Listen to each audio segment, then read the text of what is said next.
Hi, I'm John Persinos, editorial director of Investing Daily.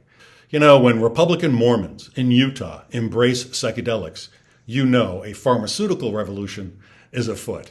Brad Daw, a Mormon and former GOP Utah state representative, recently spoke about his positive spiritual experiences on the psychedelic plant medicine known as ayahuasca.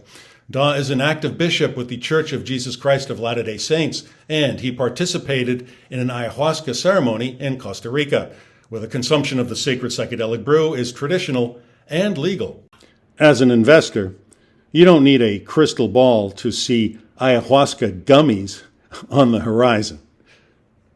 While the exact course that these healing plants and psychedelic trends will travel can't be exactly predicted, of course, any company with a foothold in the emerging ayahuasca market is worth consideration as an investment.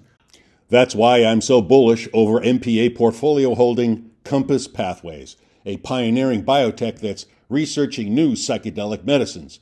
And in recent days, Compass shares have been knocking on the door of their 50-day moving average. The potential market for psychedelic drugs is huge.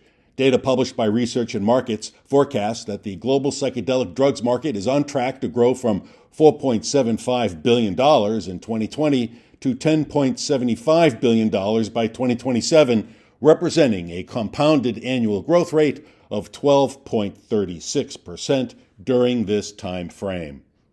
Bishop Daw recently described his psychedelic experiences on the popular podcast, The Jimmy Rex Show.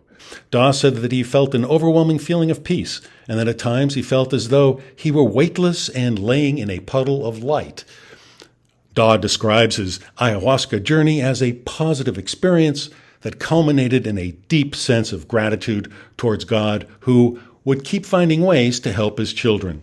As Daw put it, "The church doesn't own my experiences," and he found that his experience with ayahuasca strengthened his faith and religious perspective.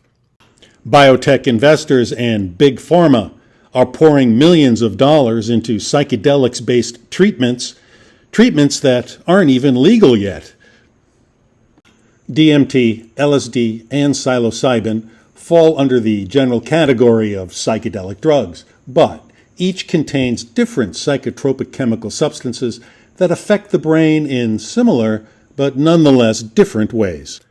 By rearranging neural pathways and blood flows in the brain, these drugs suppress the tyranny of the ego and allow repressed intuitions and subconscious emotions to surface, creating a vision of unity in which all things, including the self, are subsumed into a feeling of oneness. Does that sound corny? Does that sound like a Hallmark card? Well, millions of people swear by these experiences, and their ranks are growing, even reaching into corporate suites.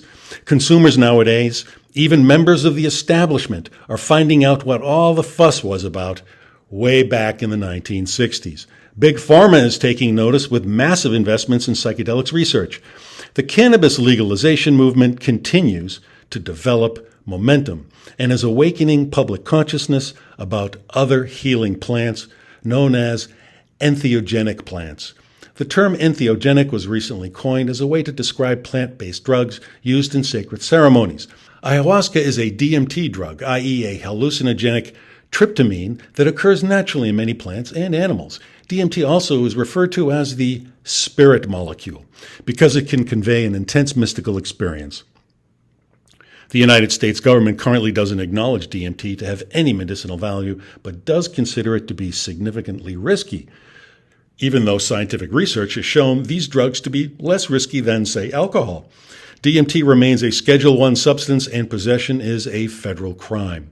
Ayahuasca trips are broadly similar to those brought about by classic psychedelic drugs such as psilocybin or LSD.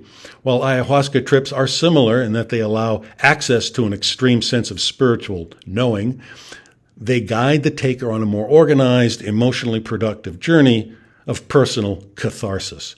Ayahuasca is more likely than LSD or psychedelic mushrooms to result in crying, epiphanies, and a post-trip spirituality that lasts.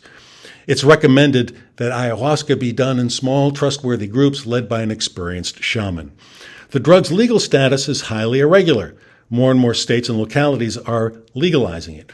While there is some religious immunity and gray area in this country, many people, Well, they travel to Latin America or South America to consume the plant brew where it is traditional, potent, and legal. While the market for psychedelics won't have as many repeat customers as cannabis, it's still set up for widespread popularity and profit-making as an alternative to pharmaceutical dependence.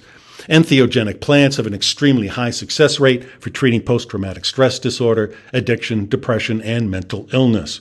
Microdosing of DMT-like compounds, similar to the active compounds in ayahuasca, are bound to be part of our pharmaceutical future.